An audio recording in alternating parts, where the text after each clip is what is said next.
Ya, pemirsa, kita awali Sindo Today dari Serang, Banten. Kebakaran melanda pabrik kapas pada Rabu malam diduga akibat korsleting listrik. Sementara itu kebakaran juga terjadi di area kolong tol Wiyoto Woyono, Jakarta dan diduga akibat anak-anak bermain api di tumpukan sampah.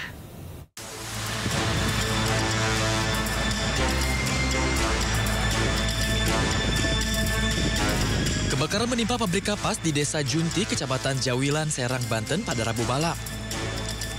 Kobaran api pun dengan cepat membakar seluruh tumpukan kapas di dalam pabrik. Sejumlah karyawan pabrik menyebut muncul kepulan asap dari salah satu gudang sebelum terjadi kebakaran. Sementara menurut petugas damkar, penyebab kebakaran diduga akibat terjadi korsleting listrik. Total 5 unit mobil damkar dikerahkan guna memadamkan api. Tidak ada korban jiwa, namun kerugian akibat kebakaran pabrik kapas ini diperkirakan mencapai miliaran rupiah. Dari Serang, Banten, Maesa Apriandi, iNews melaporkan. Dimonitor komandan, dimonitor. Tambah api udah menjalar hampir ke rumah warga, komandan.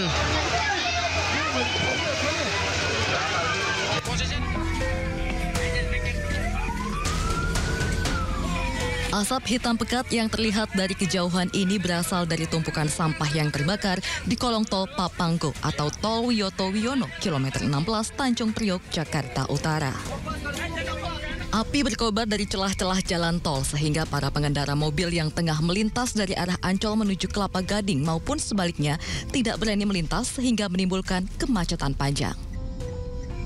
Petugas dari suku dinas pemadam kebakaran wilayah Jakarta Utara yang tiba di lokasi langsung berusaha berjibaku memadamkan api. Menurut warga, belum diketahui pasti apa penyebab kebakaran sampah ini.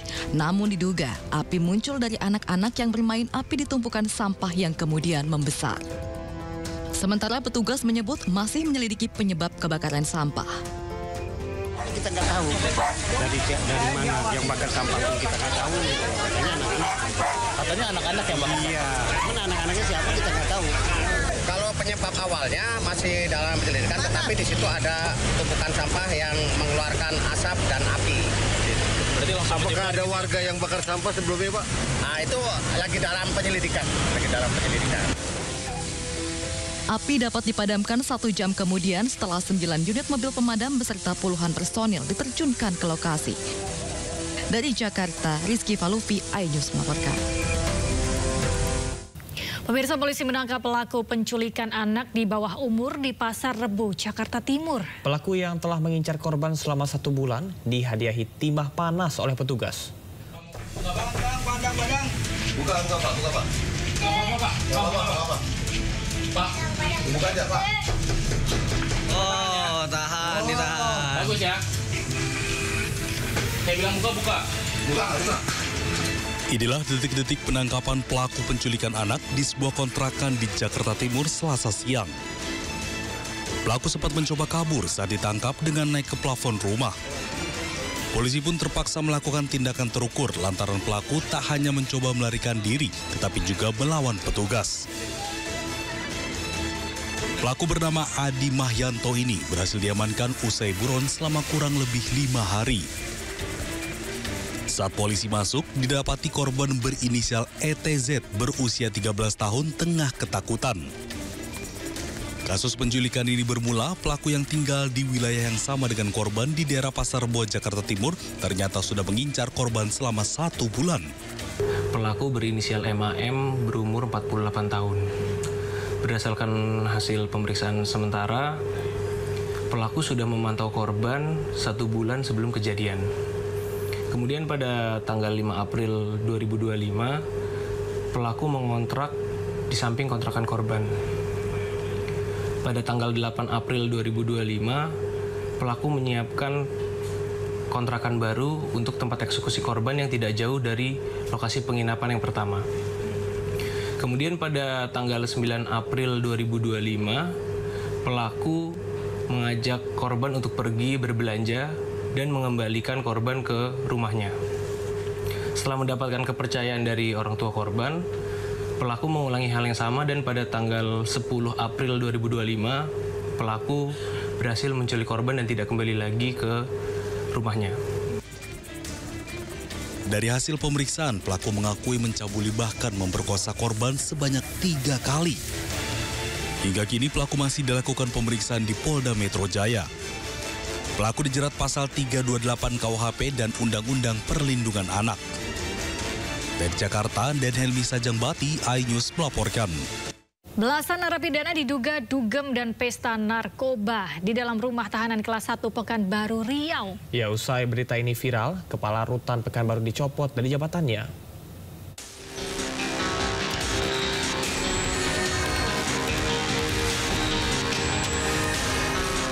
Dalam rekaman video berdurasi 26 detik, terlihat sejumlah napi titipan kejaksaan kasus narkoba asyik berjoget diiringi musik di dalam rutan tahanan kelas 1 Pekanbaru. Kantor wilayah Ditjen Paskanwil Riau membenarkan bahwa peristiwa tersebut terjadi di dalam rutan kelas 1 Pekanbaru. Pasca peristiwa, 14 orang tahanan dan narapidana diperiksa intensif oleh tim gabungan.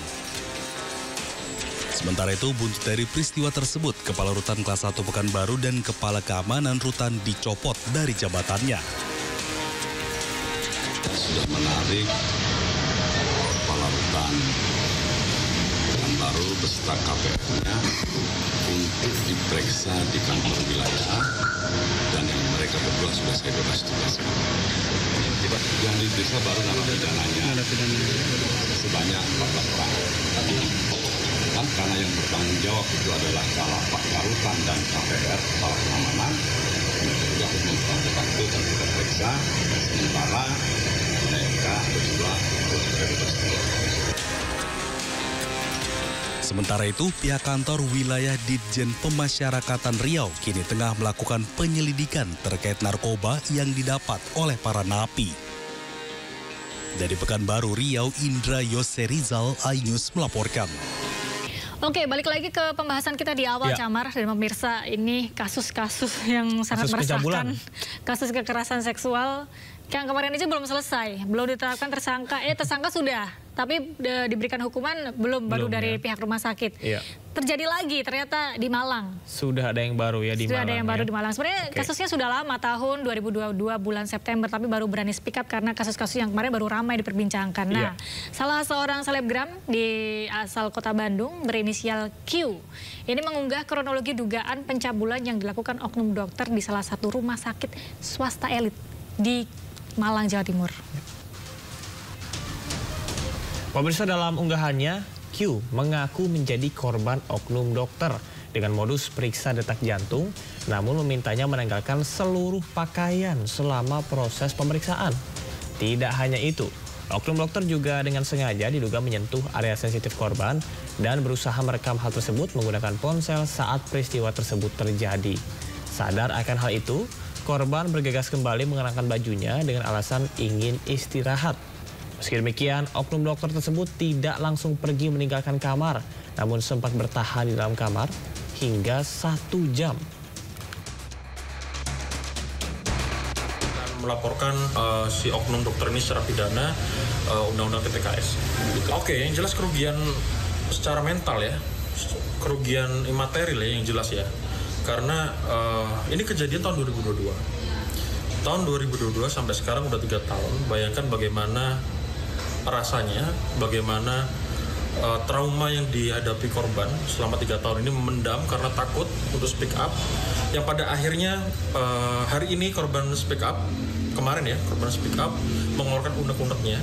Jadi saya bisa membayangkan bagaimana keresahan yang dialami korban selama ini 3 tahun. Kami mengikuti norma hukum pidana, perdata, disiplin, dan etika profesi. Hari ini kami masih akan rapat karena baru munculnya tadi pagi ya. Kemudian dari rumah sakit juga kami kan menunggu. Tapi apapun kami sudah menyiapkan bahwa pasti akan ada pembinaan pada yang bersangkutan termasuk penjatuhan sanksi. Dasarnya malah norma itu tadi. Kita normal. Dan pemirsa, dokter yang diduga mencabuli pasiennya saat pemeriksaan kandungan di sebuah klinik di Garut telah ditetapkan sebagai tersangka. Ya, pemerintah memastikan akan memberikan perlindungan dan bantuan hukum kepada korban.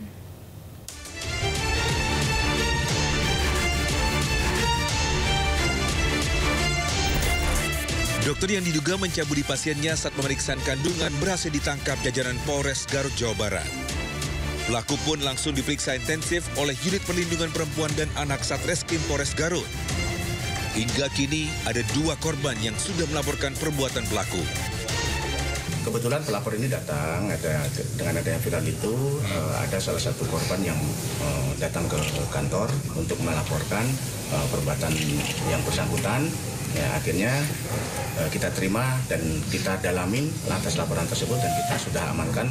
Yang jelas kita sudah amankan untuk diduga pelaku sudah kita amankan dan kita untuk dokter inisial MSF ini sudah kita amankan di Polres Garut dan saat ini dalam pemeriksaan intensif. Sementara itu, sebelum penangkapan, polisi sempat mendatangkan klinik tempat pelaku beraksi. Namun pelaku sudah tidak lagi bekerja di klinik ini. Polres Garut pun hingga kini terus membuka posko pengaduan dan meminta masyarakat yang menjadi korban untuk melapor. Pemerintah pun akan terus memberikan perlindungan dan bantuan hukum kepada korban.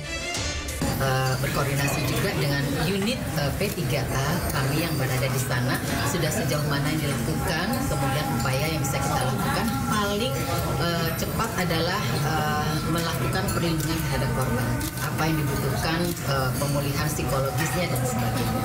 Kalaupun perlu bantuan hukum kami bisa membantu mengkoordinasikan, tetapi itu sebetulnya bukan wilayah kami, tapi akan melakukan. Sebelumnya, video dugaan pencabulan yang dilakukan oknum dokter kandungan terhadap pasiennya beredar viral di Garut. Aksi dugaan pencabulan terekam dari kamera CCTV ruangan. Saat ini pelaku sudah tidak bertugas di klinik ini. Video pun diduga direkam pada tahun 2024 lalu. Tim Liputan iNews melaporkan. Ya, korban dokter kandungan cabuli pasien di Garut, Jawa Barat bertambah. Ya, selain itu, pihak dari kepolisian sudah menetapkan pelaku sebagai tersangka dan berikut keterangan Kasat Reskrim Polres Garut, AKP Joko Prihatin. Pak Joko dengan Davi di studio. Pak Joko, pertama saya ingin mengetahui Pak, hingga saat ini apakah sudah ada yang melapor yang mengatasnamakan sebagai korban dari pelaku Pak? Ya bisa saya jelaskan. Memang kita saat ini kita sudah menerima untuk korban ada dua korban yang sudah kita periksa, ya. Kemudian kita sudah melakukan serangkaian penyelidikan dengan mengumpulkan beberapa alat bukti dan kita sudah berkoordinasi dengan ahli juga dan kita sudah menemukan 2 alat bukti yang cukup untuk menaikkan dari penyelidikan dan selanjutnya kita akan tetapkan sebagai tersangka. Baik, 2 orang korban yang melapor ini Pak, apakah salah satunya yang berada dalam video viral yang kemarin Pak? Kalau untuk yang video atau yang di CCTV yang di viral itu kita masih dalam melakukan pencarian. Mudah-mudahan dalam waktu dekat sudah temukan.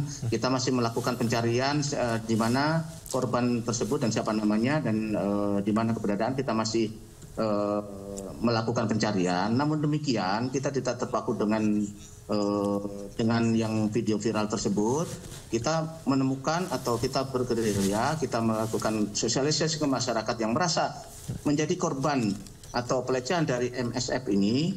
Segera kita juga membuka posko pengaduan apabila ada masyarakat yang merasa menjadi korban dari MSF ini agar menghubungi di hotline kami yaitu atau di 0811-340-4040. Nah, kita tindak lanjutin dan untuk masyarakat yang merasa akan melaporkan, kita jaga kerahasiaannya dan kita lindungin hak-haknya seperti yang apa tidak. Kementerian Kesehatan angkat bicara terkait kasus dokter yang mencabuli pasiennya di Garut, Jawa Barat. Ya, melalui juru bicaranya, Kementerian Kesehatan menegaskan bahwa perlindungan pasien merupakan hal yang utama dan tidak bisa ditawar. Assalamualaikum warahmatullahi wabarakatuh. Salam sejahtera bagi kita semua. Kementerian Kesehatan Republik Indonesia menyampaikan keprihatinan yang mendalam sekaligus mengecam keras tindakan dugaan pelecehan yang dilakukan oleh oknum tenaga kesehatan di Garut. Peristiwa ini mencederai nilai-nilai luhur profesi kedokteran dan merusak kepercayaan masyarakat terhadap pelayanan kesehatan. Kami ingin menegaskan bahwa perlindungan terhadap pasien adalah hal yang utama dan tidak bisa ditawar. Karena itu, Konsil Kesehatan Indonesia saat ini tengah melakukan pemeriksaan menyeluruh atas kasus ini dengan berkoordinasi secara aktif bersama berbagai pihak terkait, termasuk organisasi profesi, fasilitas pelayanan kesehatan, dan aparat penegak hukum. Apabila dari hasil pemeriksaan ditemukan adanya pelanggaran etik dan disiplin profesi, maka KKI akan memberikan sanksi tegas, termasuk pencabutan surat tanda registrasi atau STR tenaga kesehatan yang bersangkutan, dan juga Kementerian Kesehatan akan merekomendasikan kepada Dinas Kesehatan setempat untuk mencabut surat izin praktek atau SIP si pelaku. Kami memastikan KKI bersama seluruh pemangku kepentingan akan terus memantau perkembangan kasus ini secara ketat dan memastikan penyelesaiannya berjalan transparan dan berkeadilan. Kementerian Kesehatan berkomitmen penuh untuk menjaga integritas dan profesionalisme tenaga kesehatan demi perlindungan dan keselamatan pasien di seluruh Indonesia. Terima kasih. Wassalamualaikum warahmatullahi wabarakatuh. Pasca video viral oknum dokter kandungan yang melakukan pelecehan terhadap pasien di Garut, Jawa Barat, Ketua DPRD Garut akan memanggil Dinkes. Ya, DPRD akan meminta keterangan dari instansi tersebut.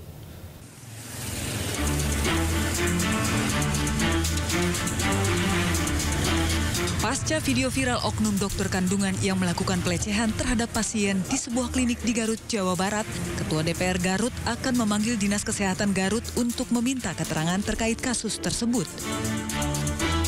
DPRD Garut meminta Dinas Kesehatan Garut untuk lebih selektif dalam mengeluarkan izin praktek dokter. Selain itu, DPRD Garut juga meminta Dinas Kesehatan memberikan pembinaan kepada dokter serta tenaga medis agar dapat menjalankan tugas secara profesional. Ini harus jadi tanggung jawab bersama kan, saya tadi sudah bilang bahwa harus ada pembinaan dari Dinas Kesehatan nanti untuk memberikan arahan-arahan terkait pelayanan, ya kan? Ini sudah kelewatan kalau memang sudah terbukti nanti. Ini harus ada tindak lanjut yang lebih tegas untuk para petugas, khususnya mungkin di puskesmas atau DPRD bisa memanggil dinas. Jelas bisa. Nanti kita panggil supaya dinas melakukan pembinaan ke bawah dokter ataupun perawat dan lain sebagainya. Sementara itu, pasca video viral tersebut, klinik tempat pelaku praktek masih memajang nama sang dokter di papan informasi klinik yang berada di depan gedung klinik. Sebelumnya beredar video dugaan pencabulan yang dilakukan oknum dokter kandungan terhadap pasiennya di Garut, Jawa Barat. Aksi tersebut terekam kamera CCTV ruang praktek sang dokter. Pasca viral, menurut pengurus klinik, sang dokter sudah tidak bertugas di klinik tersebut. Aksi tidak terpuji tersebut diduga terjadi pada tahun 2024 lalu. Dari Garut, Jawa Barat, Solihin, iNews melaporkan.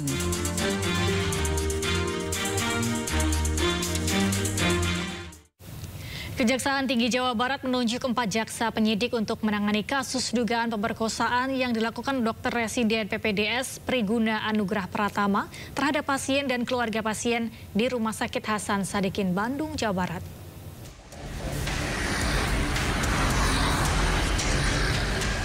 Kejaksaan Tinggi Jawa Barat telah menunjuk 4 orang jaksa untuk menangani perkara dugaan pemerkosaan yang dilakukan Dokter Residen PPDS Priguna Anugrah Pratama terhadap pasien dan keluarga pasien di Rumah Sakit Hasan Sadikin, Bandung, Jawa Barat.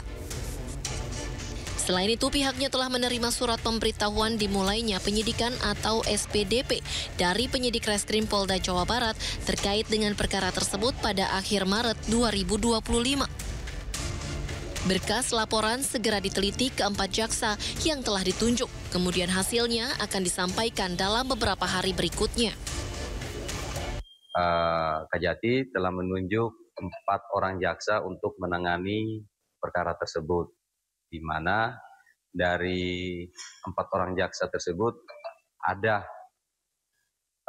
jaksa perempuan yang ditugaskan dalam tim tersebut. Terkait hal tersebut, itu nanti dilihat dari persidangan, tetapi menurut hukum acara, karena perkaranya kesusilaan, sidangnya akan digelar secara tertutup. Sebelumnya, Polda Jawa Barat telah menetapkan tersangka terhadap Priguna Anugrah Pratama, dokter residen peserta PPDS yang diduga memperkosa keluarga pasien di Rumah Sakit Hasan Sadikin, Bandung. Atas perbuatannya, tersangka dijerat dengan pasal 6 Undang-Undang Nomor 12 Tahun 2022 tentang tindak pidana kekerasan seksual dengan ancaman hukuman penjara paling lama 12 tahun. Dari Bandung, Jawa Barat, Juhpita Melana, iNews melaporkan. Universitas Padjadjaran menghormati keputusan Kementerian Kesehatan yang membekukan program PPDS dengan Rumah Sakit Hasan Sadikin. Ya, pihak kampus telah meminta Fakultas Kedokteran mengevaluasi internal.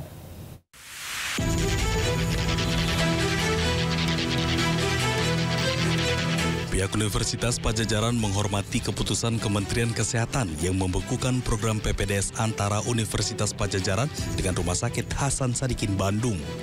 Pihak kampus menegaskan bahwa program PPDS yang dihentikan sementara hanya di Rumah Sakit Hasan Sadikin. Sementara untuk program PPDS antara Unpad dengan rumah sakit lain tetap berjalan. Meski demikian, Universitas Padjadjaran juga akan mengevaluasi Fakultas Kedokteran Unpad agar tidak ada lagi dokter PPDS yang melanggar aturan dan etik. Kami menghargai keputusan dari Kemenkes karena ini semua adalah demi terselenggaranya pendidikan yang lebih baik. Namun mungkin yang dimaksud tentu bukan menghentikan pendidikan, tetapi menghentikan rumah sakit sebagai tempat pelayanan pendidikan. Karena kan sebetulnya kalau menghentikan pendidikan itu harus dilakukan oleh universitas, oleh fakultas. Jadi Kemenkes dalam hal ini tentu akan menghentikan Rumah Sakit Hasan Sadikin sebagai tempat pendidikan spesialis anestesi FK Unpad untuk sementara. Jadi tentu ini akan kami sikapi dengan baik dan ini juga merupakan salah satu upaya untuk mereka ke depannya. Dan juga nanti harapannya nanti ada juga semacam tindak lanjut tentu dari kedua belah pihak agar penghentian ini juga dapat menjadi sesuatu yang baik untuk kedepannya. Sebelumnya, Kementerian Kesehatan membekukan program PPDS antara Unpad dengan Rumah Sakit Hasan Sadikin, Bandung. Pembekuan itu berlangsung selama 1 bulan saat evaluasi dilakukan oleh Kementerian Kesehatan.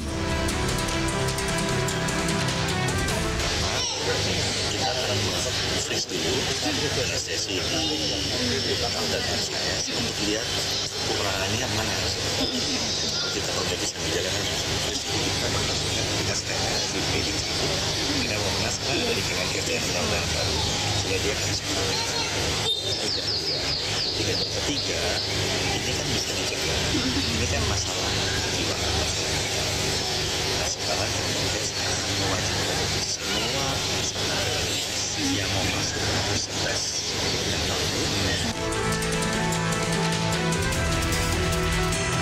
Pembekuan program ini buntut dari kasus pemerkosaan yang dilakukan oknum dokter PPDS di Rumah Sakit Hasan Sadikin, Bandung. Total ada 3 orang korban yang diperkosa pelaku yang juga dokter anestesi ini. Dari Bandung, Jawa Barat, Tim Liputan iNews melaporkan. Ya, ternyata tidak hanya dunia kedokteran, dunia pendidikan pun tidak luput dari aksi oknum cabul. Ini miris banget ya. Betul, ini salah satunya adalah guru besar Universitas Gadjah Mada Yogyakarta. Terduga pelaku pencabulan yang masih menerima gaji meski telah dipecat sebagai dosen. Ya, sementara itu salah satu LSM perempuan Rifka Anissa siap bekerja sama dengan UGM guna memberi pendampingan kepada korban pencabulan.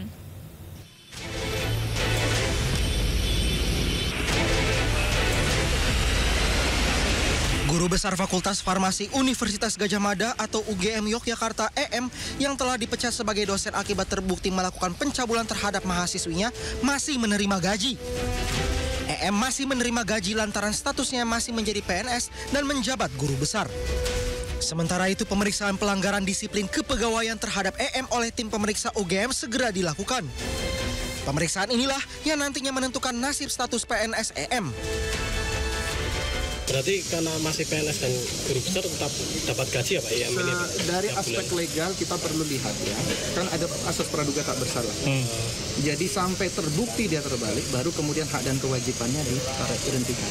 Karena begini, tanpa ada putusan atau yang final, kemudian terus kita menghapuskan hak dan kewajiban seseorang, dia akan bisa menggugat kembali. Terkait desakan agar para korban melapor ke polisi, pihak UGM enggan memberikan komentar banyak. Menurut Andi, yang berhak melaporkan kasus itu secara hukum adalah korban. Kini UGM masih fokus memberikan pendampingan kepada para korban. Menanggapi hal itu, salah satu LSM perempuan yang konsen dengan isu kekerasan terhadap wanita, Rifka Anissa, menyatakan siap mendampingi para korban pencabulan di kampus UGM. Bisa melihat bahwa terungkapnya kasus ini berarti menunjukkan bahwa mekanisme yang dibangun di kampus itu berhasil untuk membuat korban melaporkan dan akhirnya mengusut sampai kemudian kasus ini terungkap. Dan kami terbuka untuk kerjasama pendampingan. Sejauh ini memang sepengetahuan kami kasus ini didampingi oleh Satgas Kampus UGM. Nah, kalaupun kemudian nanti dibutuhkan untuk kerjasama layanan, tentu kami terbuka atas hal tersebut, seperti itu ya. Sebelumnya, Guru Besar Fakultas Farmasi UGM berinisial EM diduga mencabuli 13 mahasiswi. Modusnya dengan melakukan bimbingan akademik di rumah seperti bimbingan skripsi, tesis, disertasi, maupun lomba. Dari Sleman, Daerah Istimewa Yogyakarta, Heru Trijoko, iNews melaporkan. Lagi-lagi ini masih soal kasus pencabulan, Camar dan pemirsa, kuasa hukum korban kasus dugaan pencabulan oleh mantan rektor kampus Universitas Pancasila Jakarta yang terjadi pada Januari 2024 kembali mendatangi divisi Propam Mabes Polri. Kedatangan mereka adalah untuk melaporkan kejanggalan dan lambannya proses penyelidikan kasus tersebut.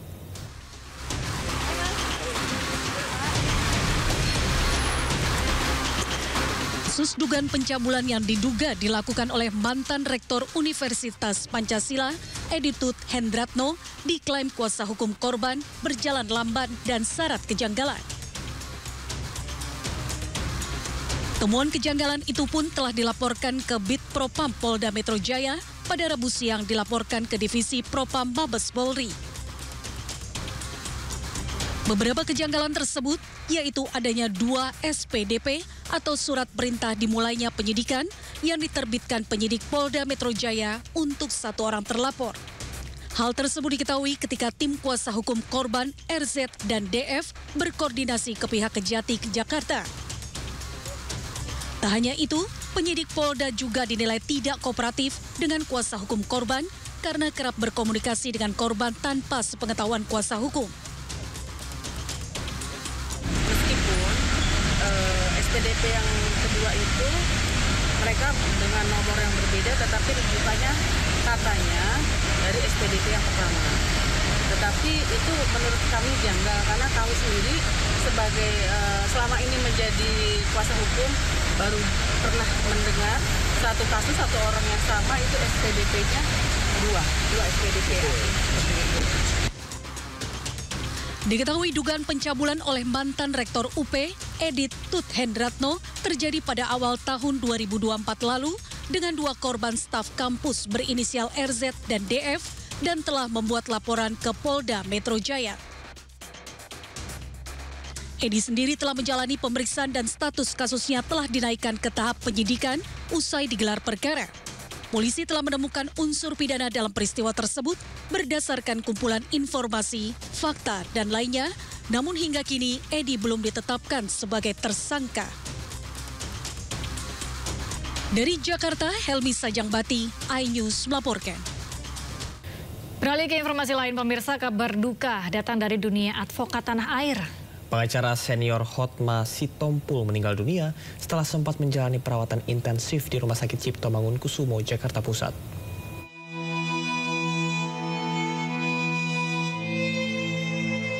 Pengacara senior Hotma Sitompul tutup usia.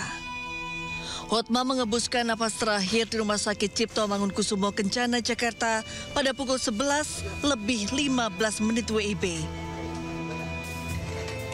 Sebelumnya almarhum sempat menjalani perawatan di Penang, Malaysia sebelum kembali ke tanah air dan dirawat intensif di RSCM. Kami menginfokan bahwa Pak Hotma Sitompul sudah meninggal dunia hari ini pukul 11.15. Sudah berapa lama dirawat sakitnya? Sudah beberapa hari, sakitnya sudah komplikasi lah ya. Jenazah Hotma Sitompul akan disemayamkan di rumah duka di Jalan Antasari nomor 79A Jakarta Selatan. Sebelum dikebumikan pada Sabtu pagi di TPU San Diego Hills, Karawang. Hotma Sitompul dikenal sebagai pengacara senior yang menangani banyak kasus-kasus hukum besar di Indonesia. Kehilangannya meninggalkan duka mendalam bagi keluarga, rekan, dan masyarakat hukum tanah air. Dari Jakarta, tim liputan iNews melaporkan. Seorang juru parkir liar meronta hingga harus digendong paksa polisi karena menolak ditangkap saat menjaga lahan parkir di Pasar Tanah Abang, Jakarta. Informasinya akan kami hadirkan usai jeda sesaat lagi.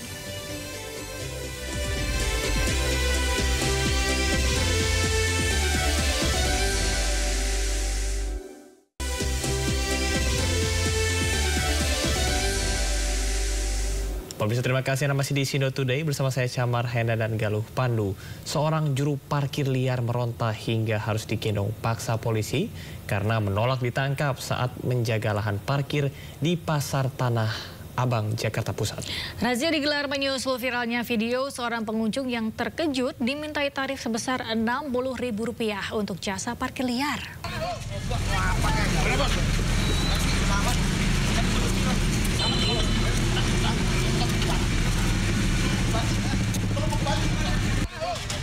Seorang juru parkir liar ini meronta saat diamankan petugas Reskrim Polsek Metro Tanah Abang di kawasan Blok G Pasar Tanah Abang, Jakarta Pusat. Ia menolak diamankan, namun petugas terpaksa menggendong juru parkir liar ini. Petugas juga mengamankan 4 juru parkir liar lainnya yang juga tengah menjaga lahan parkir liar. Dari tangan mereka, polisi mendapati uang tunai hampir Rp600.000 hasil menjaga lahan parkir liar. Perharinya, juru parkir liar mengaku mampu meraup penghasilan hingga Rp500.000 dengan tarif parkir sebesar Rp30 hingga Rp50.000 untuk kendaraan roda 2 dan 4. Uang tersebut kemudian disetorkan kepada seseorang. Sayangnya, polisi mengaku kesulitan memproses keluhan masyarakat lantaran tidak adanya korban yang membuat laporan resmi. Berapa setoran? Kadang? Nggak nentu. Berapa biasanya? Kadang 500, kadang 400. Sehari 500.000? Ya. Lu dapat berapa sehari? Saya dikasih 100.000, itu udah bersih, udah makan, udah apa, Pak. Berarti minimal 500.000 per hari? Iya. Ya, yang jelas kita melakukan pengamanan terhadap beberapa petugas parkir. Kita nanti akan kita akan interogasi, kita tanya apa-apa yang sudah dilakukan. Memang menjadi kendala kita kadang-kadang adalah ketika kita mengamankan begini, kendala kita di korban itu. Korban tidak melakukan pelaporan. Yang kemudian kadang-kadang kita temukan pelakunya, korbannya ada, korbannya nggak mau ribet, nggak mau melanjutkan laporan ini karena memang mereka menganggap terlalu urusannya panjang gitu. Guna diperiksa lebih lanjut, kelima juru parkir liar tersebut kemudian dibawa petugas ke Polsek Metro Tanah Abang. Sementara itu, petugas mengimbau bagi para pengunjung yang ingin berbelanja di Pasar Tanah Abang agar menggunakan lahan parkir resmi yang telah disediakan. Sebelumnya, video seorang wanita pengunjung Pasar Tanah Abang yang dikenai tarif parkir tinggi beredar dan viral di masyarakat. Korban terkejut karena dimintai tarif sebesar Rp60.000 untuk jasa parkir liar kendaraannya. Katanya 10.000.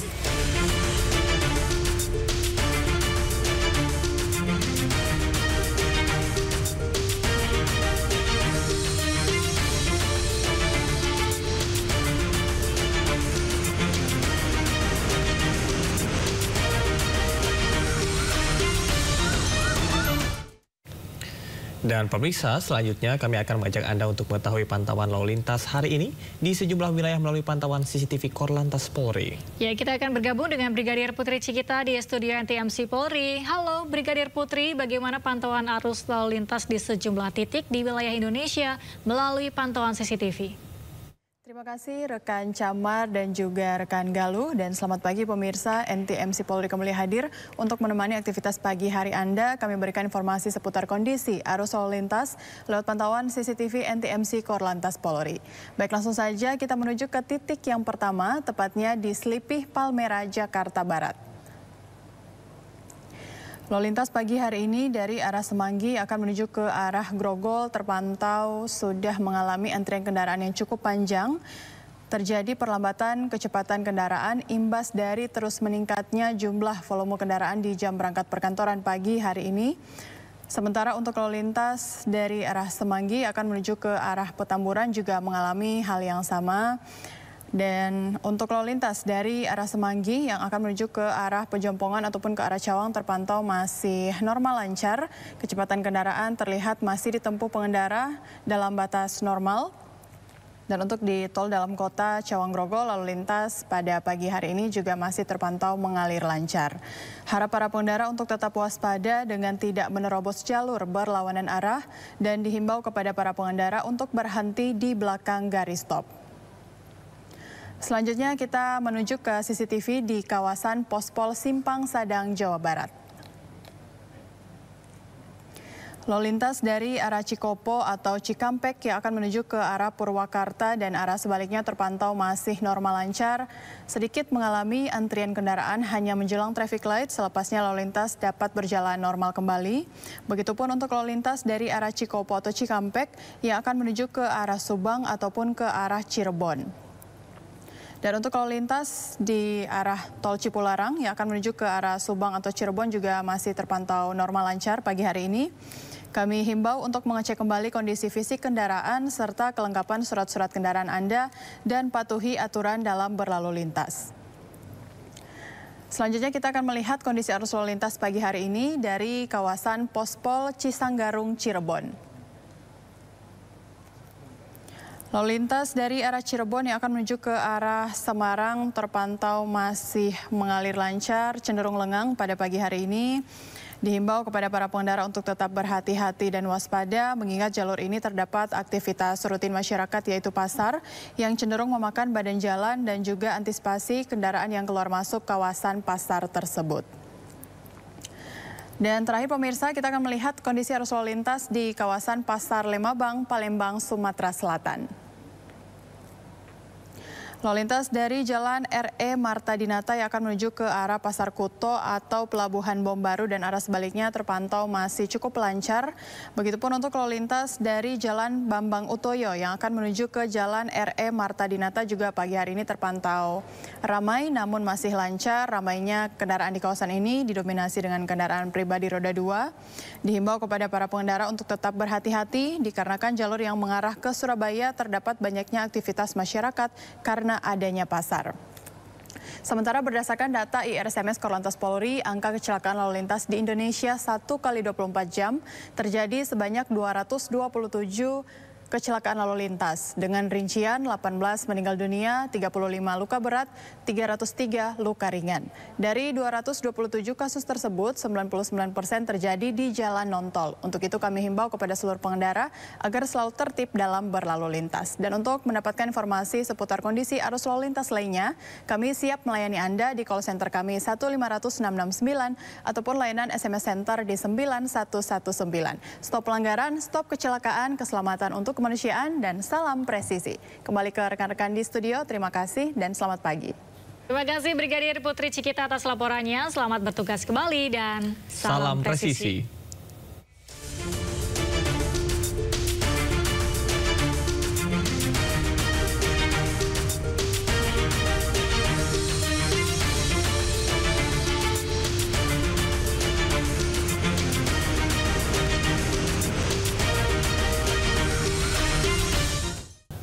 Pemerintah Indonesia mulai menyoroti isu legalisasi ganja. Ya, Kepala Badan Narkotika Nasional BNN Martinus Hukum menemui Menteri Hak Asasi Manusia Natalius Pigai untuk membahas isu legalisasi ganja hingga kratom. Itu Dalam pertemuan yang digelar di kantor Kementerian HAM, Selasa kemarin Kepala BNN berkonsultasi dengan Menteri Pigai terkait penegakan hukum terhadap pelanggaran atau tindak pidana narkotika. Pembahasan ini dinilai penting karena ada beberapa kelompok yang menghubungkan legalisasi ganja dan tanaman kratom dengan hak asasi manusia. Terlebih, negara lain sudah melegalisasi kedua tanaman tersebut untuk kepentingan medis.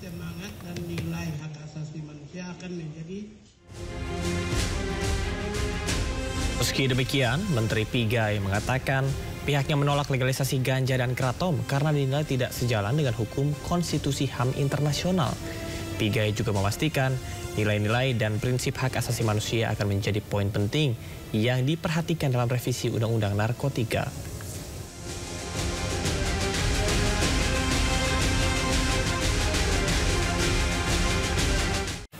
Presiden ke-7 Republik Indonesia, Joko Widodo, akan menempuh jalur hukum terkait dengan tudingan ijazahnya dari Universitas Gadjah Mada adalah palsu. Jokowi mengatakan tudingan itu sudah menjadi fitnah dan mencemarkan nama baiknya.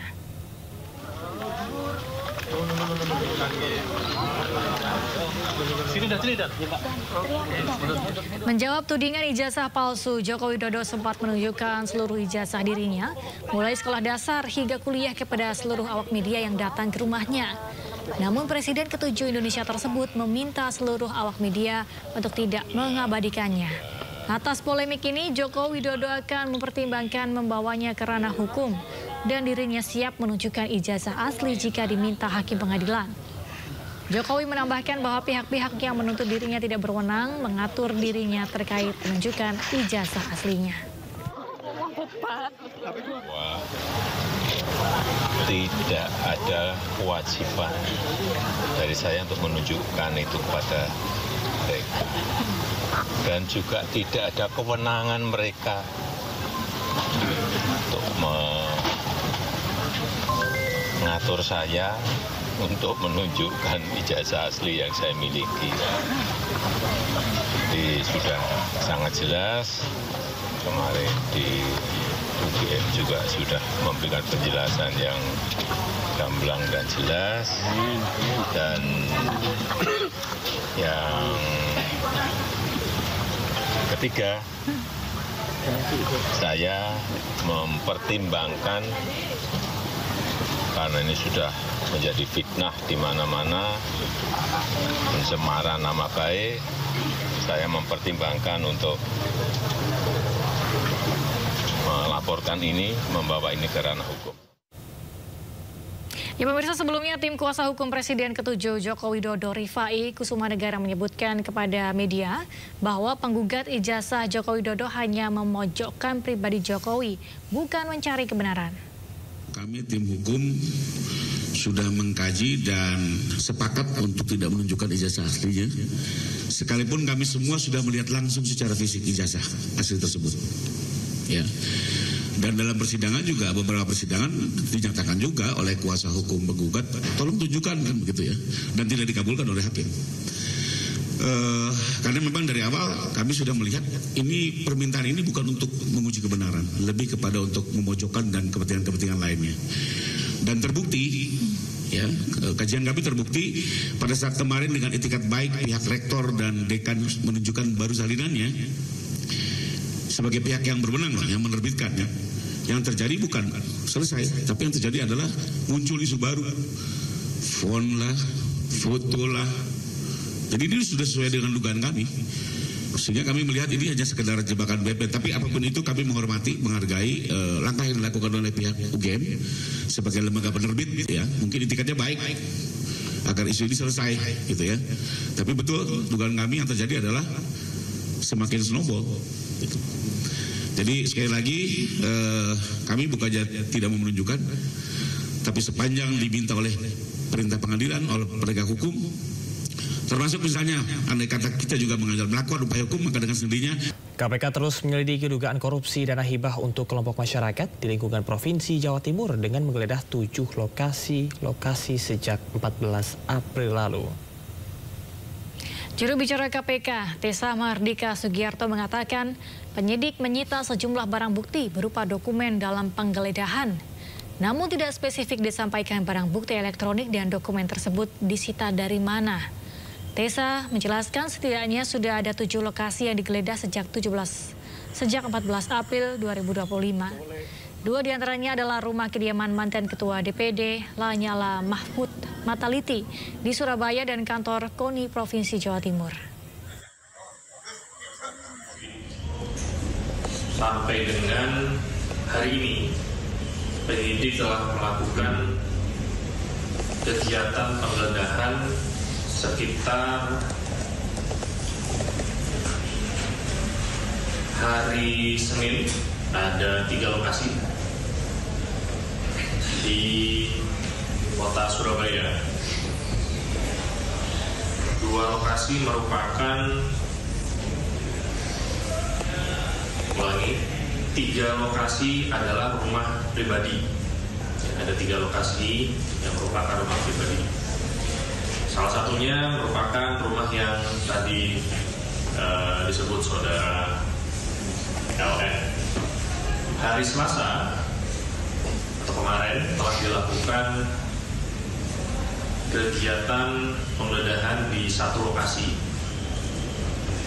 yang merupakan kantor di kota Surabaya.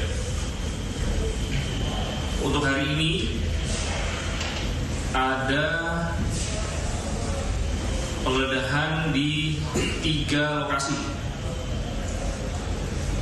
3-tiganya merupakan rumah pribadi. Dari 3 hari tersebut, penyidik telah melakukan penyitaan berupa dokumen dan barang bukti elektronik. Jadi tidak spesifik disampaikan barang bukti elektronik dan dokumen tersebut disita dari. Sementara itu terkait kasus korupsi Bank BJB, Komisi Pemberantasan Korupsi menyita 1 motor gede milik Ridwan Kamil. Meski demikian, moge kesayangan RK itu belum dipindahkan ke rumah penyimpanan benda sitaan dan rampasan. Juru bicara KPK Tessa Mahardika mengatakan, motor gede merek Royal Enfield yang disita masih dalam penguasaan mantan Gubernur Jawa Barat Ridwan Kamil. Motor gede tersebut belum dipindahkan ke rumah penyimpanan benda sitaan dan rampasan di Cawang, Jakarta Timur. Tessa menjelaskan, ada sejumlah syarat agar kendaraan yang disita masih bisa dalam penguasaan Ridwan Kamil. Di antaranya adalah kendaraan tersebut tidak boleh diubah bentuk, pindah tangan atau dijual. Jika syarat itu dilanggar, Ridwan Kamil terancam pasal 21 Undang-Undang Nomor 31 Tahun 1999 tentang pemberantasan tindak pidana korupsi.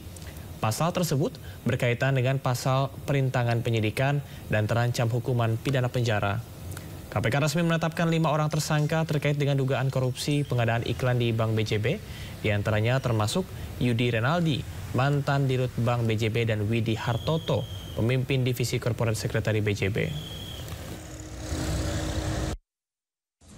KPK menyita sebuah kendaraan toh ya. Kendaraan itu tentunya bisa jadi kendaraan tersebut menjadi bagian dari proses korupsi yang terjadi.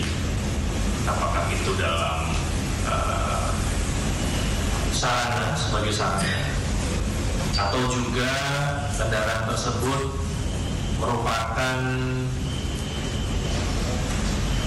kendaraan yang dibeli menggunakan hasil dari tindak pidana.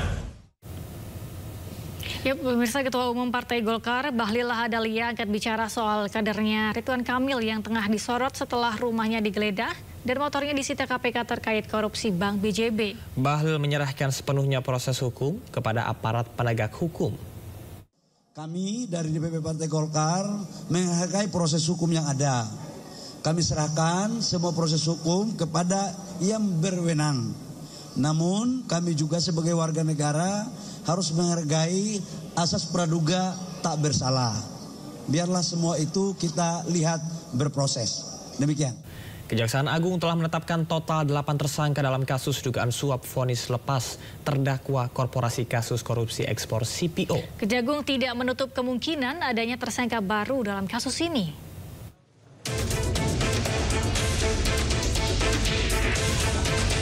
Kejaksaan Agung kembali menetapkan 1 tersangka baru dalam kasus dugaan suap terkait vonis lepas kepada terdakwa korporasi kasus korupsi ekspor CPO. Tersangka baru berinisial MSY yang merupakan Social Security Legal Wilmar Group. MSY ditahan selama 20 hari ke depan di Rutan Salemba, Jakarta. Selain menetapkan tersangka baru, Kejagung juga telah melakukan penggeledahan di 3 lokasi dan menyita 2 mobil mewah. Keterangan saksi dan dokumen, baik yang diperoleh pada hari ini maupun 2 hari yang lalu,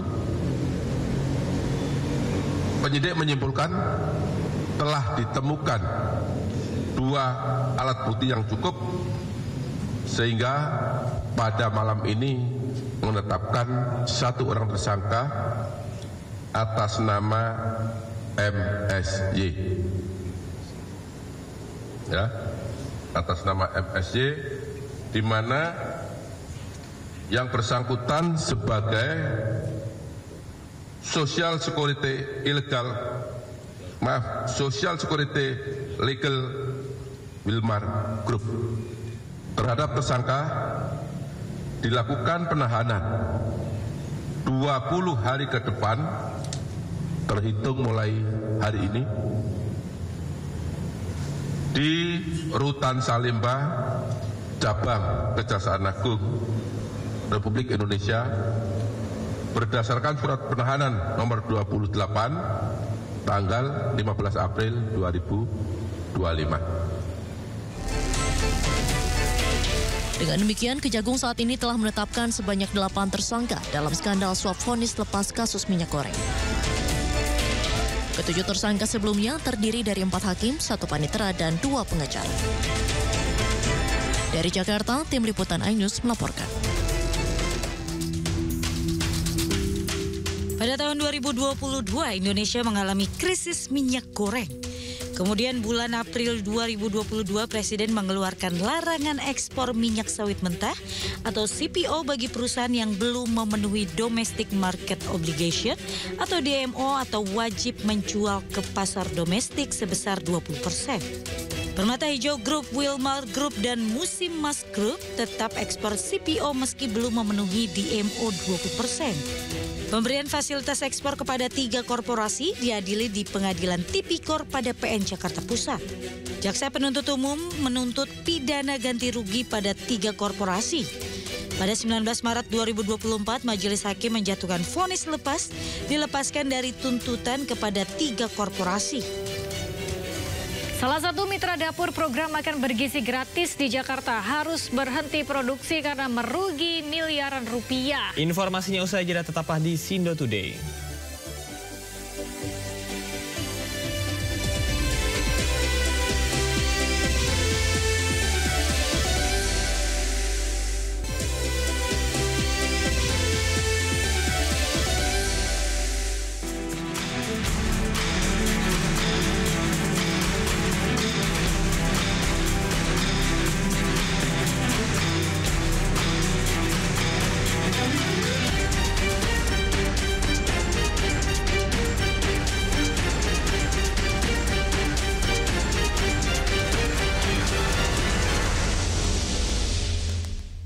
Kembali di Sindo Today, pemirsa, salah satu mitra dapur program makan bergizi gratis di Jakarta harus berhenti produksi karena merugi miliaran rupiah. Ya, mereka berhenti produksi karena pembayaran tertunda.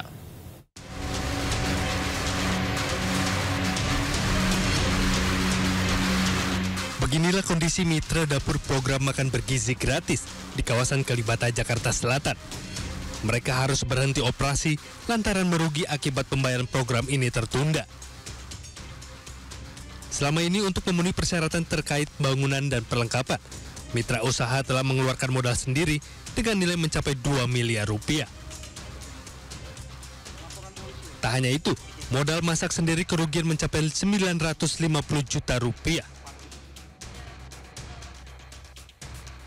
Sementara itu, usai pertemuan mediasi yang dilakukan bersama Badan Gizi Nasional dan Yayasan berinisial MBR di Jakarta Selatan, Rabu petang, mitra dapur kembali memasak menu makanan bergizi gratis bagi anak sekolah mulai esok. Pengelola mitra dapur menyebut, dana operasional akan berasal dari Badan Gizi Nasional yang telah mengubah skema pembayaran dari sistem penggantian uang menjadi pembayaran di muka selama 10 hari ke depan. Welcome sekali BGN itu mendengar mitra dan mengapresiasi karena saya juga komit dengan program Prabowo yang tadi disampaikan sama Pak Dana. Insya Allah dengan saya niat baik, BGN pun berniat baik ke kami sebagai mitra. Saya akan komit untuk menjalankan dapur dengan dana yang saya miliki. Ya, apa yang terjadi di Satuan Pelayanan Pemenuhan Gizi di Kalibata itu murni masalah internal mitra. Nah, rupanya kami juga baru tahu kalau mitra itu adalah partner. Jadi mereka itu antara yayasan dengan pemilik fasilitas, dua pihak yang berbeda. Dan di antara mereka kan ada perjanjian khusus. Ya. Di sisi lain, BGN akan memperketat seleksi yayasan pengelola dana MBG, meski belum memastikan sanksi tegas kepada yayasan tersebut. Namun jika terbukti melakukan pelanggaran, pihaknya akan mendalami permasalahan keduanya, serta pengawasan ekstra ketat dengan menggandeng aparat hukum. Dari Jakarta Selatan, Helmi Sanjangbati, iNews melaporkan. Pemerintah berencana akan menambah jumlah impor migas dari Amerika Serikat mencapai 10 miliar US dollar. Ya, rencana penambahan porsi impor minyak dari Amerika ini berpotensi mengurangi jumlah impor dari negara lain. Pemerintah berencana akan menambah jumlah impor migas dari Amerika Serikat mencapai 10 miliar dolar atau setara 168,56 triliun rupiah. Penambahan impor ini untuk mengatasi masalah antara Indonesia dan Amerika terkait surplus perdagangan. Menurut Menteri ESDM Bahlil Lahadalia, Amerika menginginkan agar Indonesia bisa menyeimbangkan neraca perdagangan yang ada. Dengan adanya penambahan impor migas dari Amerika ini, neraca perdagangan Indonesia dan Amerika Serikat seimbang atau balance. Dengan rencana penambahan porsi impor minyak dari Amerika ini berpotensi mengurangi volume atau jumlah impor dari negara lain. Bahlil memastikan rencana penambahan impor migas ini tidak ada kaitannya dengan perang tarif.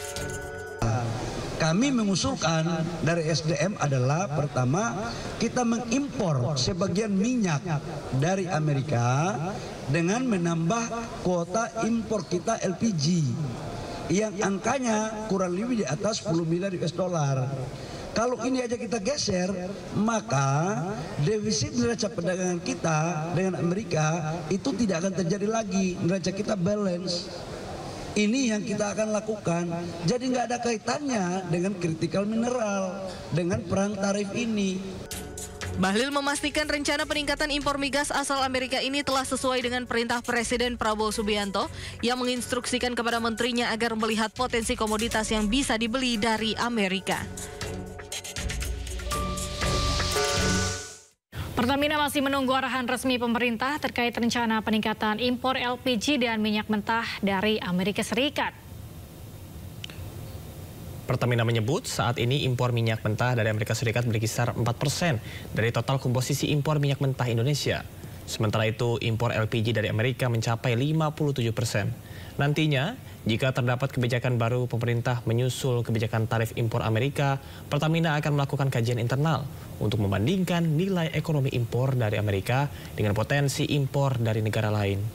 Meski Pertamina telah memiliki kerjasama impor dengan perusahaan Amerika, peningkatan signifikan volume impor memerlukan pertimbangan matang agar tetap menguntungkan secara ekonomi bagi negara serta perusahaan.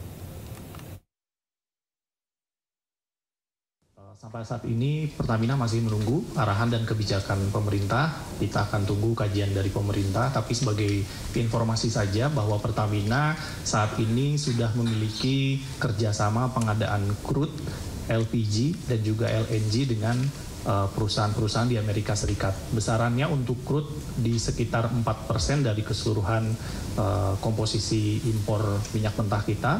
Untuk LPG 57%. dan ya mudah-mudahan nanti kita lihat bagaimana kebijakan pemerintah tentunya akan kita kaji juga secara internal untuk kemungkinan-kemungkinan. Menko Polkam Budi Gunawan menyebut pemerintah tengah fokus mempersiapkan negosiasi tarif impor kebijakan Presiden Amerika Serikat Donald Trump. Tim negosiasi akan berangkat dalam waktu dekat. Ya, sekarang fokus termasuk negosiasi dengan Amerika ya, masalah ekonomi. Kalau untuk negosiasi sendiri arahannya seperti apa Pak? Ada kan, kita ada klasifikasi yang terkait dengan tarif, non-tarif dan investasi. Itu sudah dirumuskan. Jadi ada tim dalam waktu dekat akan berangkat. Cukup ya? Ya, sementara dari informasi lain, harga kedelai mulai meningkat hingga di harga Rp10.000 per kilogramnya. Kenaikan harga kedelai ini membuat para pengrajin tahu harus mengurangi ukuran tahu untuk menekan biaya produksi. Harga kedelai meningkat di angka Rp10.000 per kilogram dari harga normal Rp8.500 per kilogram. Kenaikan harga kedelai ini berdampak ke sejumlah sektor. Salah satunya adalah sektor produksi tahu rumahan. Salah satu pengrajin tahu rumahan di Semanan, Jakarta Barat mengaku modal yang dikeluarkan untuk produksi tahu perharinya mulai meningkat. Sebelumnya untuk memproduksi tahu dari total 4 kuintal kedelai per hari, mereka membutuhkan modal di angka Rp3.500.000. Namun akibat dari kenaikan harga kedelai, biaya modal bahan baku kedelai naik di harga Rp4 juta per harinya. Pada akhirnya, pengrajin tahu ini harus mengurangi ukuran tahu yang diproduksi agar harga jualnya tidak naik di pasaran.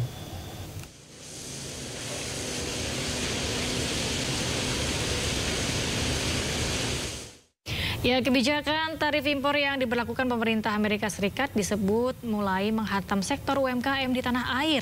Ya, di mana tarif Trump turut mengkerek kenaikan harga bahan baku tahu, tempe, yakni kedelai. Sudah ada rekan Wenda Nura dan juru kamera laksana di salah satu pengusaha tahu di Johar Baru, Jakarta Pusat. Wenda, apa benar kenaikan kebijakan tarif Trump ini sudah dirasakan oleh para pengusaha? Ya, selamat pagi Camar, Galuh, dan juga pemirsa. Saat ini saya sudah berada di salah satu kawasan industri pembuatan tahu dan tempe di kawasan Johar Baru, Jakarta Pusat. Dan imbas dari melemahnya nilai tukar rupiah terhadap Amerika Serikat ini berdampak pada naiknya harga barang-barang impor dari Amerika Serikat. Termasuk salah satunya kedelai, yang mana memang kedelai yang dijual di pasaran Indonesia ini sebagian besar merupakan hasil impor dari Amerika Serikat. Lantas bagaimana nasib para produsen tahu yang mana menggunakan kedelai sebagai bahan bakunya? Saat ini saya sudah bersama dengan Ibu Hajah Jaswi selaku pemilik pabrik tahu di kawasan Johar Baru, Jakarta Pusat ini. Oke, selamat pagi Ibu. Pagi. Ya, Ibu ini sudah memproduksi tahu sudah sejak tahun berapa, Bu? Kalau ibu masuk ke sini tahun 85, rumah tangga sama bapaknya almarhum. Cuman yang mertua ya dari masih rawa. Masih tahu tahun berapa ya, 60-an apa 65, nggak kurang paham ya. Ya, jadi sudah lama banget ya, Bu. Ibu ini sudah merasakan belum, Bu, ada kenaikan harga kedelai, dan ini sudah sejak kapan? Dari harga biasanya Ibu beli berapa, sekarang udah berapa, Bu? Kemarin kan sempat turun sampai 800 lebih, sekarang 900, hampir sejuta sekarang.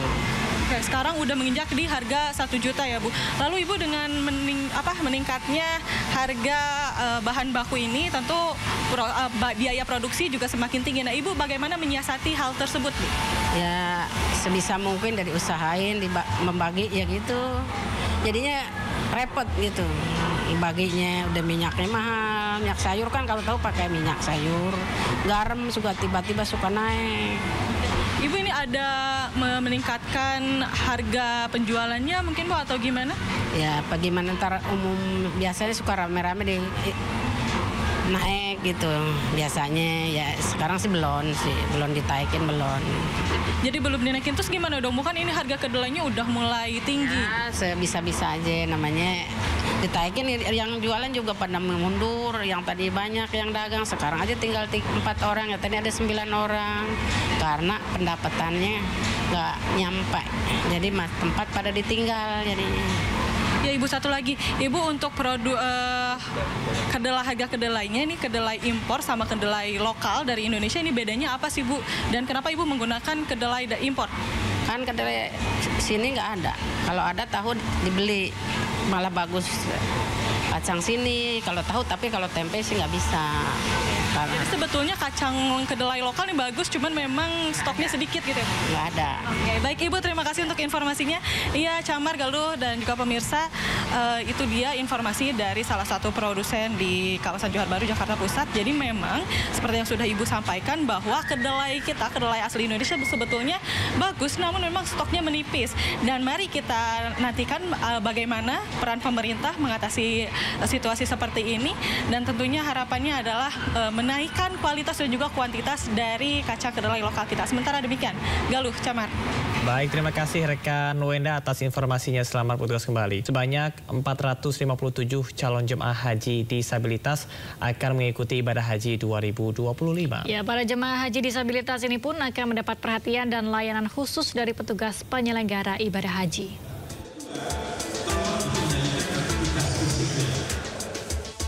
Kementerian Agama membekali peserta bimbingan teknis BIMTEK Petugas Penyelenggara Ibadah Haji PPIH 2025. Pemahaman tentang jemaah haji disabilitas di Asrama Haji Pondok Gede, Jakarta Timur. Hal ini selaras dengan tema penyelenggaraan ibadah haji tahun 2025, yakni Haji Ramah Lansia dan Disabilitas. Sebanyak 457 calon jamaah haji disabilitas akan mengikuti ibadah haji tahun 2025. Sebanyak 20 calon jamaah haji disabilitas akan mendapat perhatian khusus, sementara sisanya pendamping dari pihak keluarga. Petugas penyelenggara ibadah haji dibekali pengetahuan khusus mengenai tips dan cara menangani jamaah haji disabilitas. Tak hanya persoalan teknis pendampingan, pembekalan juga menyentuh sisi etika dan pemahaman lebih tentang hak-hak dasar jamaah haji disabilitas.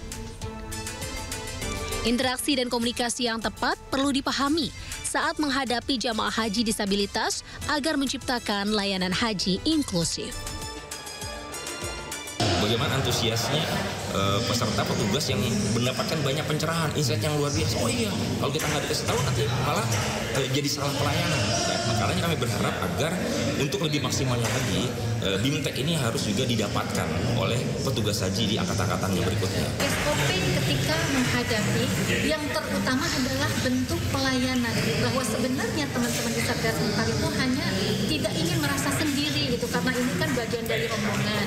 Nah, kemudian keunikan spesifik atau hambatan dari disabilitas lainnya seperti fisik, sensor itu juga harus dipahami. Diharapkan petugas penyelenggara ibadah haji mampu meningkatkan pelayanan bagi para jamaah haji, khususnya lansia dan disabilitas. Dari Jakarta, Gigi Irfan melaporkan. Presiden Prabowo Subianto akan segera mengumpulkan Menteri Kabinet Merah Putih guna membahas rencana evakuasi warga Gaza ke Indonesia. Usai jeda kami akan kembali dengan informasi selengkapnya. Tetaplah bersama kami.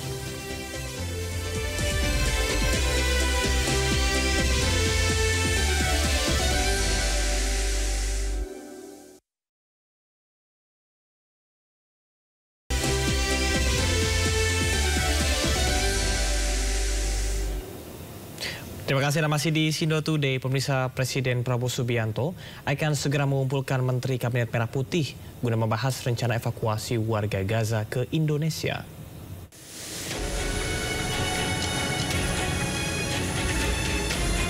Menteri Koordinator Politik dan Keamanan Budi Gunawan mengatakan Presiden Prabowo Subianto berencana akan mengumpulkan Menteri Kabinet Merah Putih untuk membahas rencana evakuasi warga Gaza ke Indonesia.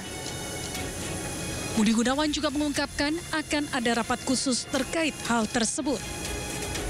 Presiden Prabowo belum menginformasikan secara pasti kapan rapat tersebut akan digelar. Soal rencana evakuasi tadi sempat di... Belum. Tapi kalau dari Menko Polhukam apakah sudah koordinasi? Belum, nanti Presiden akan mengumpulkan untuk ada arahan khusus. Akan ada rapat khusus ya Pak ya? Ya, sekarang fokus termasuk negosiasi dengan Amerika ya, masalah ekonomi. Sebelumnya Presiden Prabowo mengatakan jika Indonesia siap menampung warga Palestina di Gaza, terutama mereka yang mengalami luka-luka, trauma, dan anak-anak yatim piatu.